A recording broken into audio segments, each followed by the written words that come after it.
In the village of Kwande, when a girl smiled at a boy in public, tongues rolled faster than drums. And when Layla, the only daughter of Datu, the debt collector, was seen sitting under the mango tree with Moyo, the boy with no land, no parents, and no shoes to call his own, the whispers began. The villagers called him the orphan, like it was his name, not his story. He slept in the corner of the old basket weaver's shed, ate what he earned from carrying loads, spoke only when spoken to, yet his eyes carried the light of a boy who dared to dream beyond what the world handed him. And in that same village, in the grandest house that cast a shadow on all others, lived Layla, daughter of Datu, the feared debt collector whose voice alone could shake coins from the tightest hands. Layla was beautiful, yes, but more than that, she was curious. While other girls played with beads and mirrors, she asked questions about the stars. And one day, she met the orphan boy. It was at the river. Moyo had just finished washing Elder Gogo's baskets when he looked up and saw her, standing there watching him. She didn't speak at first, just smiled. He bowed his head, unsure if he was allowed to look at someone so untouchable. "You wash well," she said simply. "You clean better than my servants." Moyo didn't know what to say, so he nodded. That was the beginning. They began to meet in small ways, like secrets blooming in places no one thought to check. By the mango tree at dusk, near the old well when the world was napping. She brought books. He brought carved spoons. They talked about dreams. She told him she wanted to see the ocean. He told her, "I want to build a house no storm can touch." One evening, as the sky turned gold, Layla took off a tiny bracelet from her wrist, made of old red beads and worn thread, and tied it onto his. "Keep this," she said, "so you don't forget who believed in you first." Moyo looked at it like it was made of gold. He didn't know it yet, but that bracelet would one day sit on a hand that owned kingdoms. But villages speak, and whispers are never silent for long. "Have you seen her with that orphan boy? A debt collector's daughter sitting on the ground? Love doesn't feed you, girl." Datu heard the whispers. He said nothing at first. He waited, watching, until one evening when Moyo and Layla sat by the riverbank, laughing like the world hadn't warned them. Datu stepped out from the shadows. His voice was thunder. "You bring shame to my blood," he said to Layla. Then his eyes turned to Moyo. "And you pick up coins from the dirt. Now you think you're worthy of a throne." Moyo stood, silent, steady. "I love her," he said, soft but sure. Datu's laughter filled the sky.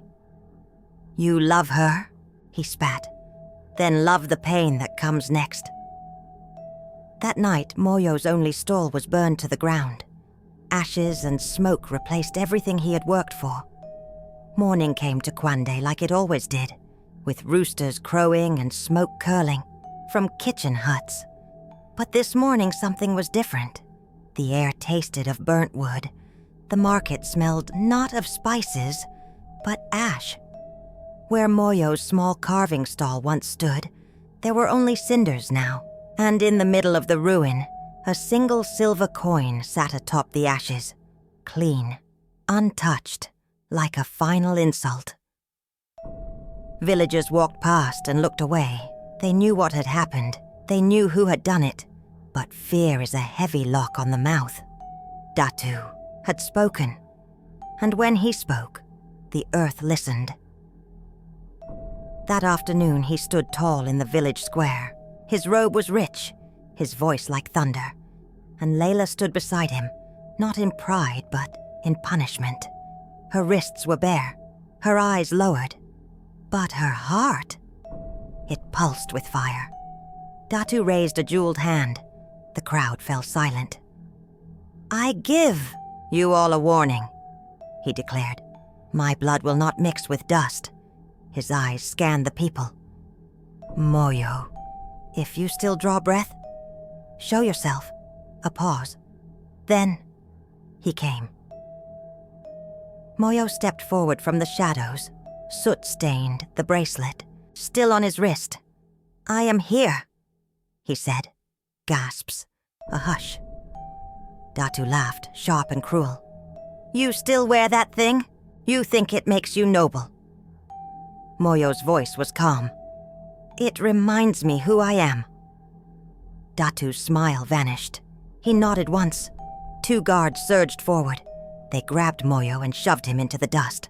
The crowd recoiled. "Look well," Datu roared. "This is what happens when the lowborn reach too high."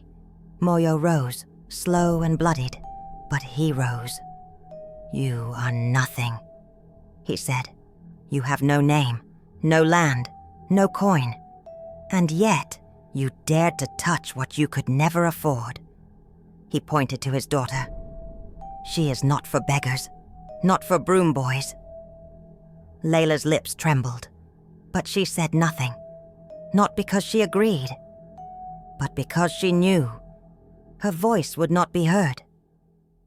Datu stepped closer to Moyo. He reached into his pocket and pulled out a second coin. He dropped it at Moyo's feet. "There," he said. "Now you have 2 coins. That's all your love is worth." Moyo looked at the coin, then at the man. Then, without a word, he knelt down, picked up the coin, and turned away. The crowd parted for him like water. No one spoke. No one followed. He disappeared into the dust, the silver cold in his hand, the world quiet behind him. That night, Layla waited at the mango tree. She waited long. The wind blew, the moon rose. But Moyo never came. She returned home with a broken silence clinging to her like shadow, and somewhere far from Kwande, in a place no one could name, a boy sat alone.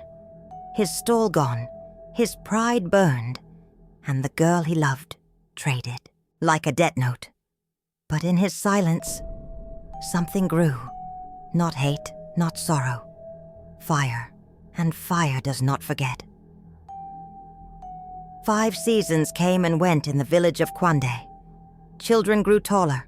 Roofs cracked and were patched. Some faces disappeared, some grew older. But one thing stayed the same.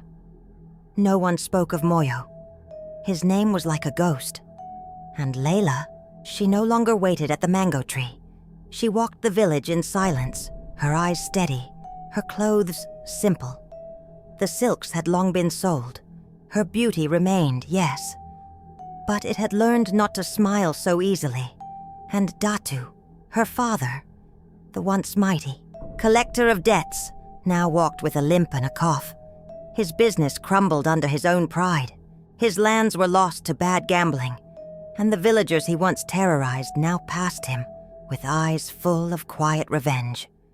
Just when everyone thought things had finally calmed down, the dust came back. It was a quiet afternoon. The sun was high, and the village was slow. Then came the sound. 5 black SUVs drove in. The whole village froze. Kids ran to the road.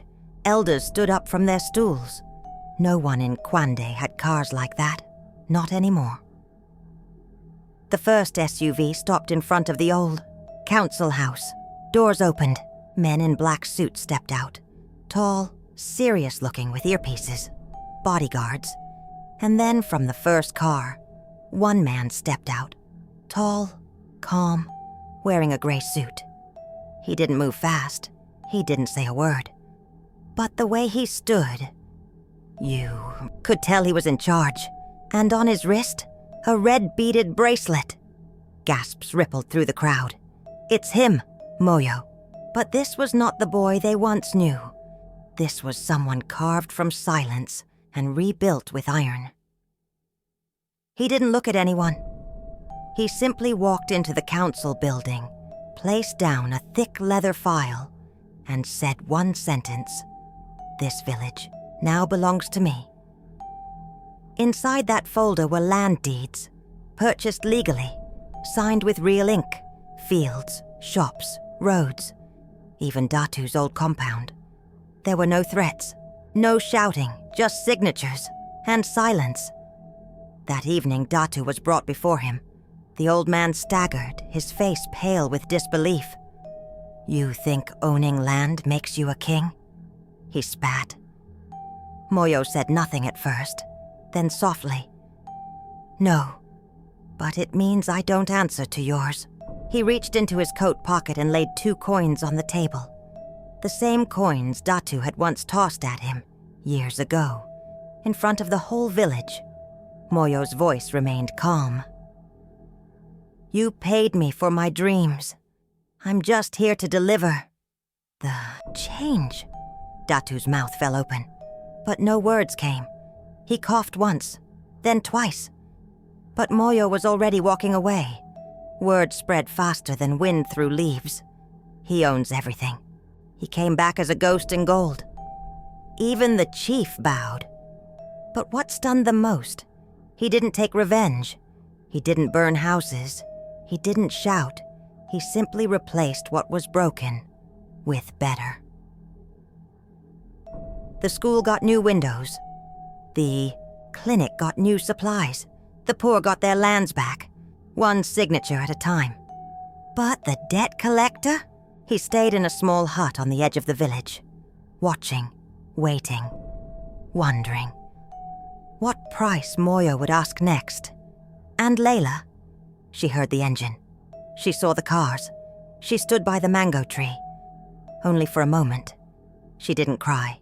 She didn't run, she simply said.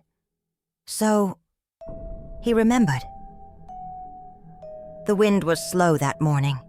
Even the trees seemed to wait for something. Layla stood at the edge of the compound, watching men in black suits move in and out of the council hall. They carried boxes, files, folded cloth, the kind of quiet power that did not shout, but changed everything. And inside that hall, sitting like a king without a crown, was Moyo.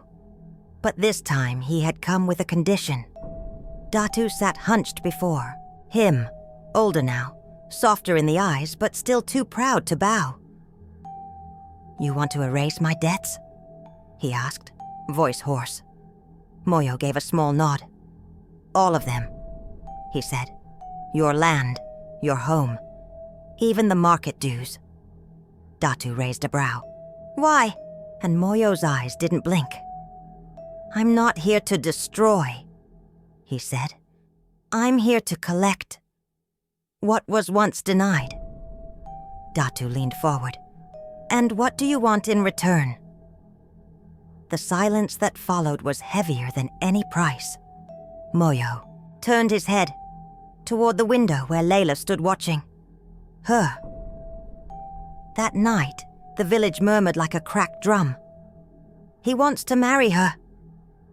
After all these years? Didn't he say it wasn't about love? But no one truly knew. Layla sat alone in her room. Her fingers touched the old bracelet she had once tied on Moyo's wrist, now returned to her in a velvet box, along with a folded letter that said only, "You believed in me first. Let me return the favor." She didn't cry. She didn't smile. She simply stared at the box, as if it could answer the question burning in her chest. The next morning, Layla entered the council hall. Moyo stood as she walked in. Not out of romance, but respect. He gestured to a seat. She didn't take it. "You want to marry me?" she asked quietly. Moyo nodded once. "Yes." "Because you love me." "Because I owe you," he answered. Her eyes narrowed. "And if I say no?" "Your father stays in debt. The land stays frozen. The people suffer for his sins." A pause. "But if I say yes?" I become the interest," she whispered. Moyo looked away, not in shame, but in conflict. "You once gave me a bracelet," he said. "Now I'm giving you the village." "I didn't ask for a village," she snapped. "I asked you to stay." That hit him harder than he showed. That night, Layla lay awake under a roof her father once ruled, and Moyo now owned. Her thoughts churned louder than the wind. This wasn't the wedding she had imagined, but it was the one she had accepted. And somewhere in the quiet she whispered to herself, "Let him win the world. I will not let him own my heart." The sun rose heavy on the day of the wedding. Not bright, not proud, just heavy, like it too knew the weight of what was about to happen. In the center of Kwande, people gathered. The compound had been swept clean, mats laid, palms tied in ribbons. The food smelled sweet, but the air was thick because this was not a celebration. This was a trade, and everyone knew it. Layla stood in front of the mirror. Her white wrapper hung soft on her skin, untouched by beads or gold. She wore no earrings, no crown, only silence. Behind her, her mother wept softly.